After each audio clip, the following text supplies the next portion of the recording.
A very good morning to you, everybody. Welcome to the Flow Show. Friday, nearly the weekend. Woohoo! Can't wait.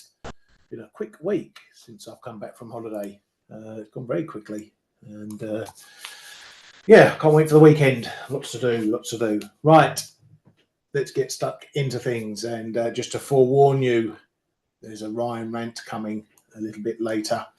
And I know you guys and girls like to hear me ranting about stuff, so there's one on the way. Don't worry about that. Right, let's get straight into some of the data that's been going on, starting in China. Latest CPI numbers beating expectations to the upside. CPI year on year coming in at 0.5%, higher than the 0.3% expected and 0.2% prior. Oh, Gav, can you guess the subject matter? Oh, I don't know. You have a guess, mate. So things are picking up still. There's still pretty weak numbers, 0.5%. If we take a look at it, you can see we're not seeing any sort of mildly inflationary pressures coming in here, which will keep the PBOC on the easing side of things for now. We know they've been tinkering around with their rates and whatnot. They're still not throwing the kitchen sink at it, but it is possible still that we might get some further rate cuts and easing and whatever going on there. But as you can see, not out the woods there on CPI. Coming over to Europe, just again, not a lot of data out at all. A few CPI numbers, dropping final numbers mainly. Germany confirming their CPI numbers 2.3, 2.6 year on year for there, so no change there, although it does confirm the uptick over last month. Some CPI data from Norway as well, coming in year on year largely as expected, 2.8%, a little softer on the month. Again, another country just seeing inflation ticking up, that bumpy road that everyone keeps talking about regarding inflation. Over in Italy, CPI coming in much higher. Now, these guys are were rocking well under 2%, if you like, which is the benchmark, shall we say, for all of Europe. So a jump up there. As expected, Italy's CPI jumping to 1.3 from 0.8%. The Eurozone measure coming at 1.6. A miss in expectations, but again, another gain over last month. Quite a chunky gain over last month as well. And good old Greece in the mix there too as well, showing hotter inflation as well. So it's not a foregone conclusion about when we get the next rate cut from the ECB, despite what the market may expect given thoughts of what's going on with the Fed and whatnot. So that bumpy road set to continue for the Eurozone. There were some numbers out that are they on these calendars? Nope. Well, we've got some Q2 numbers from France. Unemployment rate showing a bit better, 7.3%. More importantly, wages, quarterly wages for Q2 came in at 0.6% versus a prior 1.3%. So that is good news for the ECB, particularly the likes of ECB's Lane, who's, among others, are making wages a big focus on wages, a big focus of monetary policy, and what wages do will help guide their stuff as well. Whoever that is, Zoom user, can you discuss stop losses versus trailing stop losses? Yeah, I can do that. Most certainly. We'll have a chat about that in a while. Coming over to data yesterday from the US, and another big lull moment for the jobs market.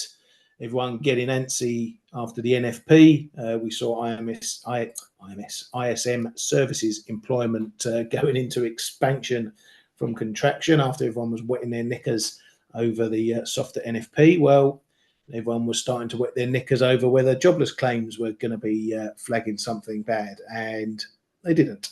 It dropped back lower than expected and lower than the revision last month as well. So, well, that was a worse revision, sorry, 250k. So 233s puts us back right in the box. Jobless claims ticked up a little bit, but we're still at 1.8 million. The 4-week average, though, did tick up, just reflecting the recent rise into the 240s again. And there's a lot of people who are now starting to jump on any jobs number they can, making excuses and whatnot. As you can see, we are in a bit of a trend higher, particularly for this year. But you look at the more longer term numbers, I mean, it's hard to gauge it there with that big spike. We're still bumping along, last 2 years or so, bumping along the 200s. There is nothing to worry about thus far in these jobs numbers, no matter what people pick through them. So always take a look at the wider picture. I say this about prices on charts to do with trading. I say this on economic data. It's all about trends, not week to week to week to week, although obviously we do get some moves on data points each time. Other data that we got yesterday, again, not big data, wholesale numbers, inventories. This was a final revision, so it stayed steady at 0.2%. Sales, though, a little bit softer, coming in at minus 0.6% and a downward revision to last month's positive number as well. So this is an area you want to keep an eye on the sales. Inventories are important because if you start seeing negative inventories, wholesales, retails, whatever, it is an indicator that activity might be dropping, because what people are doing is they're using up stock rather than ordering new stock. So if you've got 10 in stock and you sell 10, then you buy 10 and put 10 in stock again. Or what you do is if you've got 10 in stock, you only sell 5 regularly, you've got 5 in stock. If you start drawing that stock down and not ordering 10 again, it creates a drop in activity that passes all the way down the line. So inventories are important for monitoring activity. Start seeing some negative numbers, it's going to impact GDP in the months ahead. But then again, sales, that's also an important factor, because if you're not selling stuff, you ain't making money. If you ain't making money, there's going to be a problem.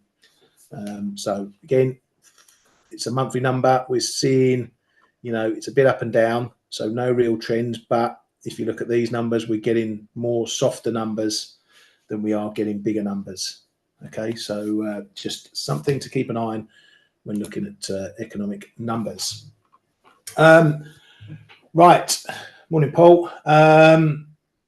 JP Morgan, and this is going to, Gavin, yes, I'm going to get onto that one, but that's not my rant. So JP Morgan has raised the odds of a US recession by year end to 35% from 25%. Now, that's not a huge expectation, less than a third chance that we're going to get recession. But if you're following news-wise, Twitter and whatever, you'll probably be noticing a lot of recession talk. Okay, it's like a golden egg to economists. Everyone seems to be chasing a US recession. They almost want a US recession because people are making it out like it's going to be important. First and foremost, it's not going to be important. Okay, so I'll tell you why it's not going to be important. Obviously, there's a caveat to that. We've seen recessions before. We saw recessions, technical recessions in other countries, Europe, UK, whatever. It doesn't mean the world is ending. Just because a country has a recession, a technical recession, it's not the end of the world. Okay, if you look at global growth numbers, and I looked at some of those this morning, there's very few countries above 1%. There's only about 7, 8, 9 countries in the whole world who have GDP above 1%. Everyone else is knocking around the 0 point this, 0 point that. You've seen it in Germany, you've seen it in the UK, you've seen it in the Eurozone. Okay, so when you get a recession in those circumstances, it's really not a big deal. It's all technical. Okay, the world won't end if the US goes into recession. Now, there's a difference between going into recession and seeing a big economic contraction where growth is minus 1%, not minus 0.1%. And that's the difference. That's the difference between, soft landing and hard landing. If a US recession was going to be a huge contraction, okay, in growth, that's a problem. Just dipping into a minor technical recession isn't. So don't get sucked up into all these recession people shouting and screaming. trying to catch a US recession and making it into a bigger thing than it isn't. Because what will happen is the market will piss its pants. And to quote, that JP Morgan story was pumped by Reuters, and in the fluff of the story, they said fears of a US recession following weaker than expected July jobs report and an unwinding of yen-funded carry trades sparked a sharp sell-off in global equities earlier this week. Okay, fears of a US recession. Okay, this is the press trying to make it into a big deal, and you're getting others doing so as well. So we're going to be in one of these situations where you're trading markets and the market starts trading fear, and you have to decide as a trader whether the market moves too far out of whack, like it did this week. Okay. So we saw the market getting all panicky after last week's FOMC, after the ISM, after the NFP, and then boom, 2 data points later, everything's going the other way. People calling for emergency meeting cuts by the Fed. Bonkers. It's all bonkers. But this sort of shit moves markets. And what you have to determine as a trader is whether that bullshit is real or not. Okay. At the moment, if you look at stuff, we're seeing recoveries in things like stocks and whatnot. The market has seen through the bullshit. Okay. But this is going to continue. And more so, it's going to get bigger because we're in an election year. And if the one thing that, if there's one word that politicians hate, it's recessions. So it's going to be magnified purely on that basis. So to cut a long story short, you can listen to all these recession calls as much as you like. All you need to know is what does a recession actually mean? And then you can learn how to trade against that if the market gets too extreme over recession calls. And that's my rant. Okay, but well, half finished on the rant. The other rant is that clown Jeremy Siegel, who was calling for those emergency Fed cuts, has gone back on that call. He says there's no need for the Fed to make emergency cuts now, although he does say still that the Fed need to cut by big chunks when they do start cutting. So this is a guy who's in charge of whatever it is, Walton, funds managers or whatever they are. He's supposed to be a smart cookie, and he's coming out with bullshit like that. And at times the market listens. He's an academic, that's right. So the market listens to shit like that because they think these people are clever. These people talking out their asses. Okay, you should know what's going on.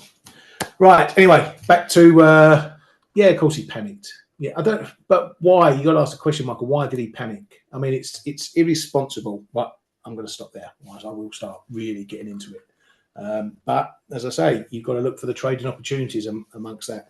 Sometimes the volatility is too much. You don't want to trade it. Sometimes it's just right, and you think, yeah, I'm fading that shit, no matter what happens. Anyway, moving on. We did have a 30-year bond sale, which following the 10-year sale Wednesday, which was very, very soft, came in better. Than no real worries about it too much. Again, we're in that situation where the market's a little bit nervous. So it's maybe taking a bit of a pickier attitude to picking up US debt, but it wasn't that bad a sale, the 30 years, certainly compared to the 10-year previously to that. We have had a Fed head out, Fed's barking, echoing what we heard from, who was it we heard from yesterday, talking about jobs, or the day before, someone else was talking about jobs. Anyway, Barkin said that what he hears from folks on the ground in the labour market is people are cutting back on hiring, but not firing. Was it Daly the other day who said similar? Anyway, he said no hiring, no firing. That's what we see in the data. And from here, it could go either way. It would be worrying, or what would be worrying, is if jobs growth started to disappear. So that's when you start getting negative numbers. Okay, that's a completely different scenario to just getting lesser jobs. Okay.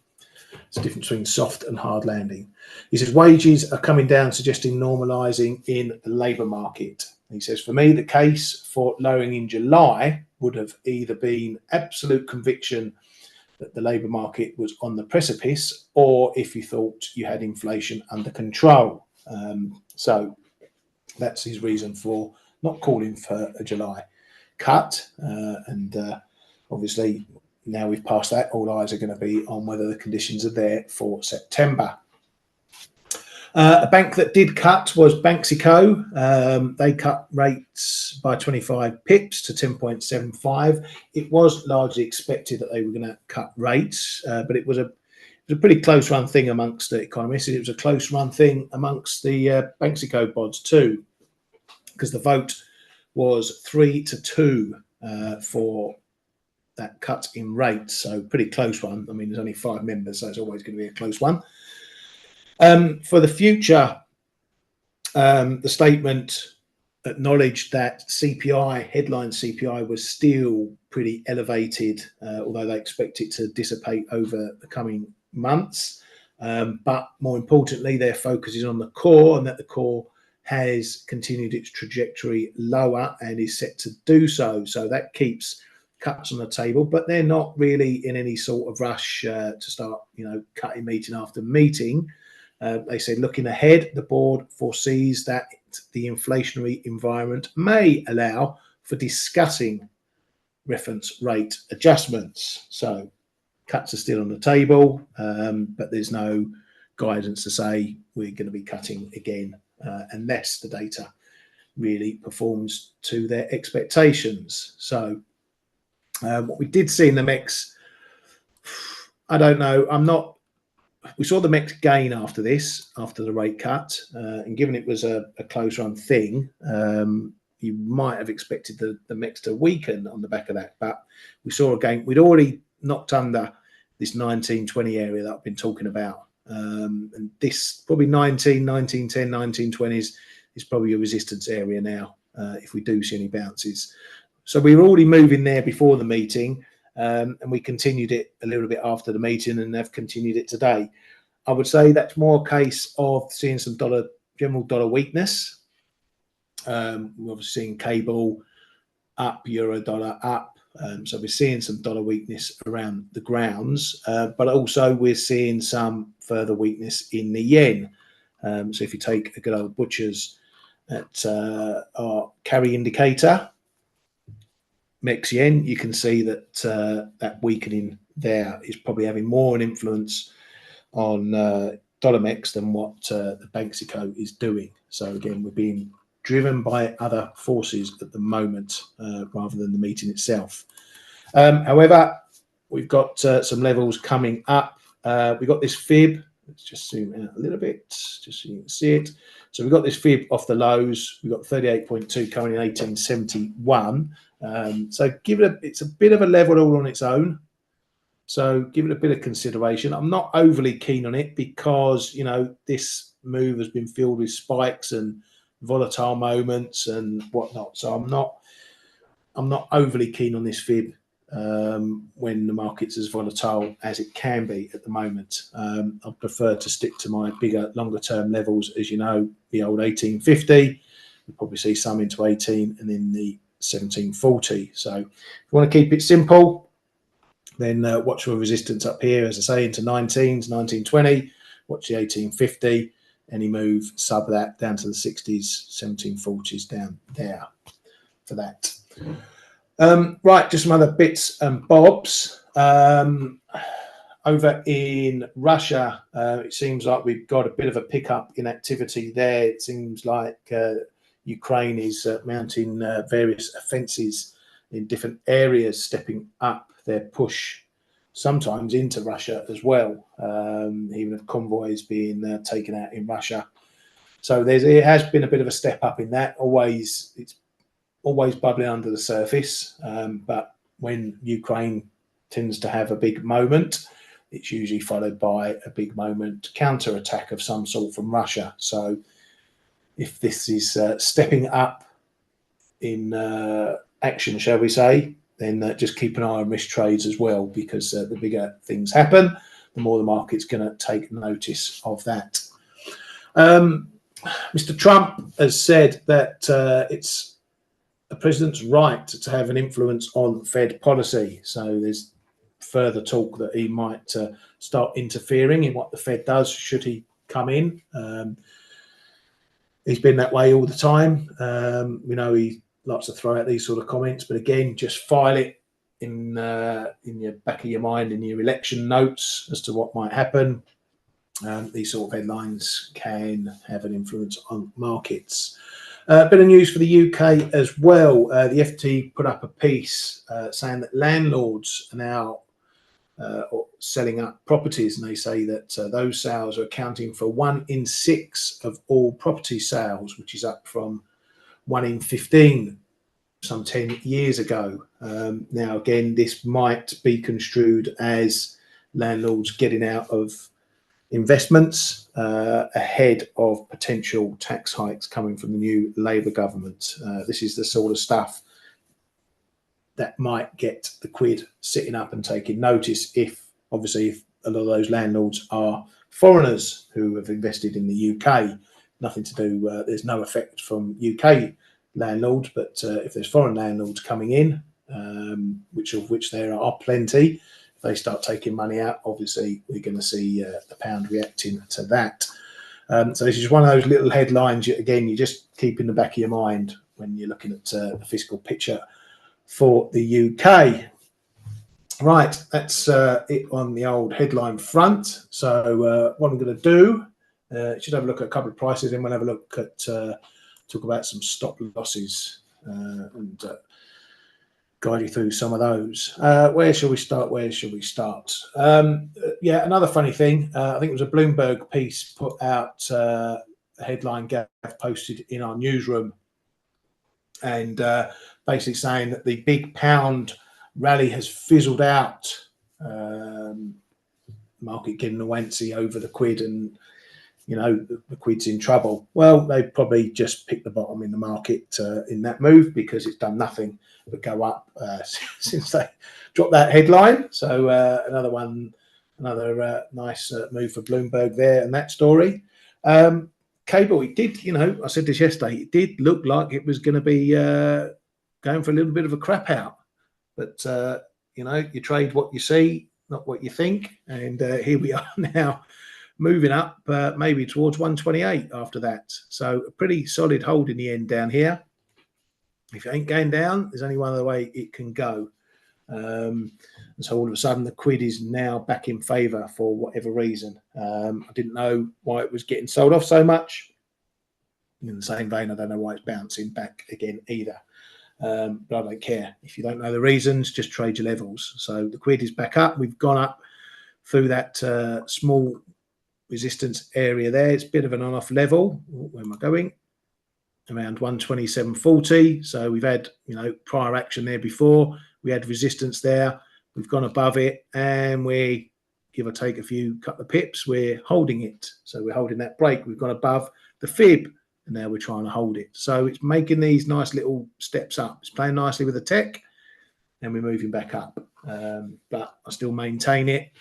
Unless we start getting above 128, 128.50, this trend remains firmly entrenched. So not out the woods yet, but look at your levels. This is, again, going to solidify now as support. But if we get a quick move back down there, because we've seen these bounces and quick moves back down. So if we do get a quick move back down here, then maybe it's going to spell a bit of trouble for that level. Again, my thoughts, too many knocks on the door. But for now, it seems like a bit of pressure off. That pressure showing here in euro sterling as well, finally managing to push off from the 86 area. I took some profits into 70, further profits into 70 yesterday. Typically, I've gotten partial win at 85.50. Probably my fault for having it bang on the number 85.50. We got to, what did we get to? 49.7 on my platform. So I didn't get triggered on that exit. I may have to go to market because I, as I say, got a TP in against this level here. We have got these little levels in the way, 85.50, 85.30, which, if you take these little pips above and below it, you're probably looking at more 30.40 if we get through here. And then we're going to tackle the 85.20 zone. which was the traffic area on the way down before tackling the 85. So these are sort of levels I'll be looking to take further profits. If we get under 50, I'm probably going to start bringing my stop down just to start covering the rest of it. And that leads us into the discussion on stops. So you've got stop losses and you've got trailing stop losses. Okay. I don't know exactly what you want me to discuss about them, whoever you are, Zoom user, but what I'll tell you, the difference how I use them is pretty straightforward. When I enter a trade, I have a stop loss. Okay, that's a fixed risk amount. That's what I'm prepared to lose when I enter a trade. Trailing stop losses is what I use when I'm in a trade and I'm managing a trade. So the simple way to you can look at it is, say you're shorting euro sterling at 86 with a 30 pip stop loss. Okay, maybe you get 20 pips on the side. You take, for example, half the money off. Okay, so you've taken half your trade off. What you can do is you can then start moving your stop loss to cover the rest of the trade. Okay, so you start moving it back in. So now maybe you move it to a position where you've covered the other half. So if you get stopped out, you've given back only what you've made. Okay, so at the end of the day, if that happens, you haven't lost a penny except maybe commissions. So you've come out break even. The reason for trading stop losses, as I say, is not to make money, it's to reduce my risk. So the more the price keeps going down, the more I can reduce my risk.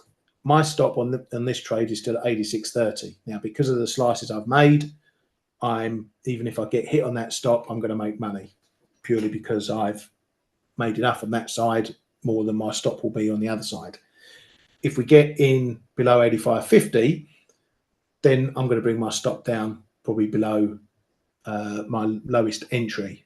Okay, then I'm now booking in profit. So if I get stopped, I'm getting stopped in a profitable position. Not as much because I'll give some back, but I'm locking in that profit. The further a price moves in my way, the more I bring down my trailing stop, the more profits I lock in if I do finally get stopped. So what happens is the market will either keep going my way and I'll keep taking profits and I'll keep tightening my stops, or the market may move and it may go back and knock out my stop. So maybe may not make as much, but the important thing is I'm not losing anything either.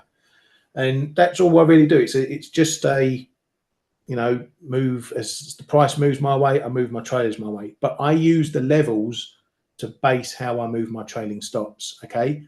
Because a lot of people, they get in a trade, okay? They trade off a level and then they ignore everything that's in the way. They trade up here at 86 and say, oh, I'm short 86, I'm going to take profit at 84.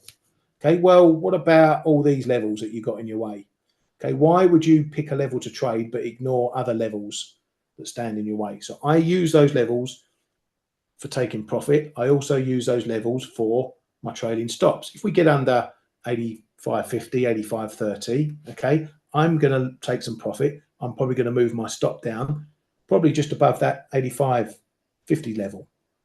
Because if I'm respecting it on the way down, then I'm going to respect it with my stop. I don't want to put my stop on the level because we could come up and hit the level, trigger my stop, and then go down again. So what I do, as we always say, is you don't put your stops and TPs bang on levels, even though I've done just that today. But aside from that, so I would, if we get below 85.30, I'm going to bring my stop down probably below 85.70, above 85.50. Get back below this level, maybe 85s, I'm going to bring my stop down further, again, behind some of these levels that I'm looking at. So, as I say, first thing with trading stops is to get your risk to zero as soon as possible. That's my only concern with any trade. Okay, I don't think about profits. When I enter a trade, all I want to do is get to risk-free as quick as. After that, I'm in dreamland. The profits take care of itself. So sit down, sit back, put my feet up and see what the market wants to do and manage the trade as it goes. So you should always have a stop loss in place when you enter a trade. You should also think about trailing your stop when you're in a trade and it's going your way to protect your risk and to protect what you make thereafter. There's plenty of platforms. Oh, hi, Mark.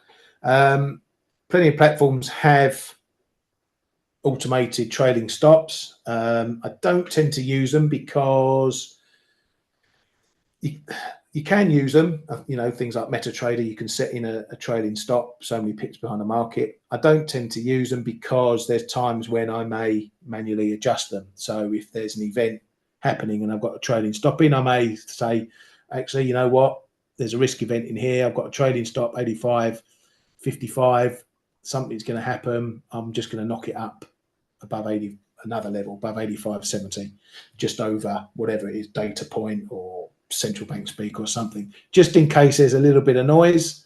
I don't want to get knocked out in the noise and find the price goes my way. So I'm prepared to give back a little bit of profit, not increase my loss, give back a little bit of profit just to maybe stay out the noise. So I tend to go manually with my traders rather than leaving it to the machines.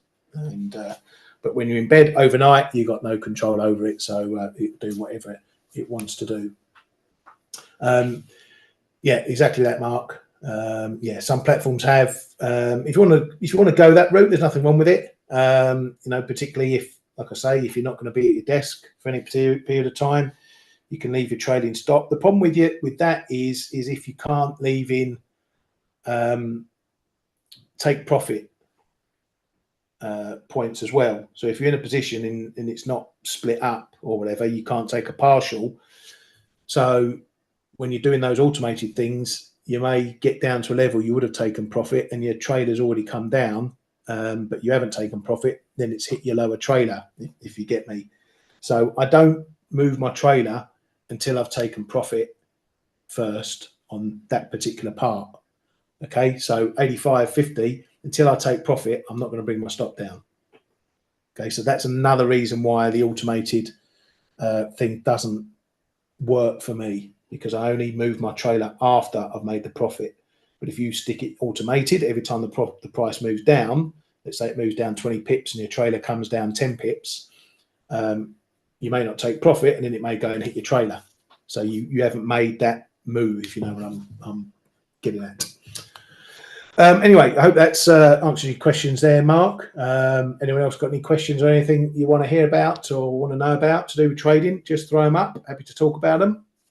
In the meanwhile, we're going to have a look at what's going on some of the other pairs, assets. So dollar yen, it's trying to do this, trying to stay above this 147. 148 is obviously showing up, so maybe that's becoming more the level now than this 147. We've been up and down around it, trying to hold it, little dips under. Obviously, volatility is still pretty high in this, and it has pulled back. We're trading 13.13% in 1 month. Vols, we have been as high as 16, 17%, I think, this week. So vol is coming down a bit, but we're still at elevated levels. So we're still getting plenty of decent swings in this one, fairly rapid. So, but by and large, we're trying to build on this 147, but struggling to get through 148. So really, if you want to be ballpark right now, if things remain calm, 146.50, bit of a pivot here, 147, 148, take your cues from that if you're trading it at all. Dollar CAD, what's going on in oil? Oil's still picking up a bit now. What are we trading? US oil up in the 76s. Let's have a look. I'm looking at there. So again, oil is holding up, and again, the CAD, particularly dollar CAD, is following what's going on in oil. So you can see we had these, we got up to here. Now we're doing a bit of sideways action. Again, all this Russia stuff, Ukraine stuff, Iran stuff is lending a little bit of a bid to what's going on here on the risk front. So bear that in mind if you're trading stuff that's related to these risk assets over the weekend. We're entering a weekend. You don't want to get hit by a headline. So if you're a bit nervy about that, maybe think about reducing those sort of risk positions. You can always get back in Sunday night, Monday if nothing's happened, but you've protected yourself over the weekend. So So with CAD, we've had a move down, and now it's going a bit sideways. Now, what do you got to remember when you're trading correlations? Okay, particularly something like oil in Canada, which throughout this period here, the last few months, there's been zero correlation between oil and CAD. Now we're seeing a bit of correlation coming in to this one. You've got to always remember it's not always going to go the same way. Okay, there will be a point if oil moves so far that CAD will run into its own fundamental levels where the market will go, you know what, CAD has strengthened too much compared to where the BOC is sitting or where the economy is sitting. And that's when you find your correlation start breaking down again. So it's not a linear thing that just because oil keeps going, CAD's going to keep going as well. We are bang in the middle here still. Not much to do here. 137 is going to be a level as it has been on and off. Not really got my interests because it's a bit in the middle. I'll look at this 136.50, as I've said, down into the low 136. Good range trading at the moment, despite these little knockout moments. Shit happens, but by and large, it is respecting the range still. So I'm happy to play and have patience to wait either side of it.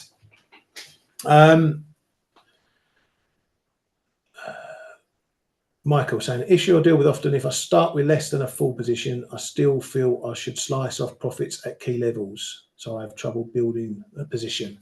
That depends on your strategy. If you want to build a position, okay, then you have to realize that you're going to, if you're going smaller, if you're not going a full position, you're building little bits, then you just have to realize that you may not make as much until you get the full position size on you want. There's still nothing wrong with slicing because you can always add back. Okay, you can slice a bit off, take a bit of profit, reduce your risk. But if it goes back to your level, you can always try again. You can always add back the bit you cut and keep your stop the same because you've already got some in the bank. So even if you did get stopped out on your original size position, you're still not going to lose as much because you took that first piece off. So when you're trying to get into a position, if you're not in a full position, the market goes your way, don't worry that you're not in the position you were. Just concentrate on playing the trade as if it was a full position. Don't think of the monetary side of things. Don't think, oh, I wanted to make $1,000 on that. If your position means you only make $500, well, so what? You've made $500. So you play your trade plan exactly the same, no matter what the position size is. I can do it if I'm building a long-term position. Let's say I want to start buying CAD at 136 because I think it's going to 142. Okay, so I might buy a little bit at 136. I'll have a plan to buy it there, 136.50, 136, 135, whatever. I may not get all my entries in. I may only get 1 or 2 entries in, and then perhaps the trade goes my way. So I haven't got as big a position as I planned to do if all my levels were hit, but I don't care. Okay, I'm in the position. I'm going to manage the position the same way I would every other position. I don't care if I don't make as much money because I haven't got a bigger position on. I'm happy to make money, whether it's big, small, or whatever. I want to be right, not wrong. So it's one of these psychological things that people think, I have to make that amount of money on the trade. Don't. Get the trade right. Okay, your profits and the monetary value will come along it. Get your trade right first. Worry about the pounds and pence of the trade afterwards. Mark, yeah, I trade level. I don't, me, I don't like patterns, that many patterns, head and shoulders, all that cobblers. Not for me. Things like head and shoulders, and I've explained it before. People look at head and shoulders. You can trade a head and shoulders pattern, okay, well before it even starts. Okay, let's look at this one. Okay, you could say this has got a bit of head and shoulders to it. Let me see if I can do some drawing. I'm not good with the old drawings like some of the others. So let's see. Let's take that off. So you could say maybe, call it a cock formation. There we go. You could say there may have been a head and shoulders thing setting up there. Okay, I'm not looking to wait for that and see where the epoxy neckline is and wait for that move or whatever. Okay, I don't need to worry about that. Here's what I'm looking at. Here's a level. We hit the level. We broke the level. We come down. Do we hold the level again? If we hold the level again, that's the trade. Okay, the trade is here. It's not here. It's here. That's the trade entry, because that's telling you, based on this line here, it's resistance, it broke, we came back under, we held it. That is what indicates you get this sort of move. So the fact that people put these patterns on after it's confirmed, after it looks like the pattern, okay, there's no interest to me in trading. I want to know this point. I want to know if this happens. We hold the level, we break the level, do we hold the level again? So those are the patterns I look for in trades. Okay. So I do look at patterns, but I look at support and resistance patterns. You know, that's why I put lines in here, because we hit a level, can't get to a level, hit the level, hit the level, hit the level, break the level, hold the level. That's the only pattern I need. Okay. And I've explained it earlier this week. Yesterday, was it yesterday I spoke about it? You know, how many lines do you need on a chart? You know, this is patterns. This is my patterns. Finding places where the price always tends to do something. Okay, where it always tends to. These are my patterns. I don't care if there's a frigging head and shoulders or a fucking bat wing or crab or dinosaur or whatever crap is in there. I don't care about all that. All I'm interested in is where the price is going to do something. Now, it may sound like I'm slagging off people who use that stuff. I'm not. I just don't use it. People who do use it, good luck to them. If people can make money off of that sort of stuff, I'm absolutely over the moon. And there's plenty of people who do that. You know, Ben in our room, he loves a zoo, as I like to call it. He loves his zoo animals, crabs, bats, whatever. If he makes money off of that, then all the power to him. That's brilliant. I'm chuffed to bits, but not for me. It's just my way. Everyone trades their own way. Everyone finds their own way. Each to their own. Exactly, Michael. So if you're happy doing it, trading it, whatever, you be my guest and go ahead. For me, it's witchcraft. That's it. End of. Right. Anything else for anything else? Or I'm going to call it a session for this week. And yeah, K-Man's off, I think, for half of next week. So, boys and girls, I'm going to set you some homework for the weekend. You know, come up with some questions like Mark has, asking about stops and whatnot and patterns and everything. And, you know, give me something to talk about next week and we'll get into it. All right, go on then. Sudan, let's have a look at dollar Swiss quickly before we clear off. No real change to my thought here. 85.50, as I said, that's been the important level. Again, you want your pattern, hold, break, hold, break, hold. Okay, so that's the level down below. For me, we've got a bit of noise in here, but nothing's going to happen until we get up to the 87 and a half, and then we see what we do from there. Back under 85 and a half, we're potentially heading back towards that low there in the 84s, maybe even a move to down there. If we get back under there, keep an eye out for our good old mates at the SMB. Right, that's it. Enough. Boys and girls, have a wonderful weekend. Thank you for joining us here at the Flow Show. If you're in our chat room, and if you're not, you can join us on Face a bit later. Have a wonderful weekend, a peaceful, safe weekend. We'll see you next week. Hey traders, this is Blake Morrow with ForexAnalytix. Thanks for stopping by our YouTube channel. Don't forget to like these videos, share them, and subscribe to our channel so you don't miss any of the content that we provide here for free. Thanks for stopping by. I'll see you in the next video.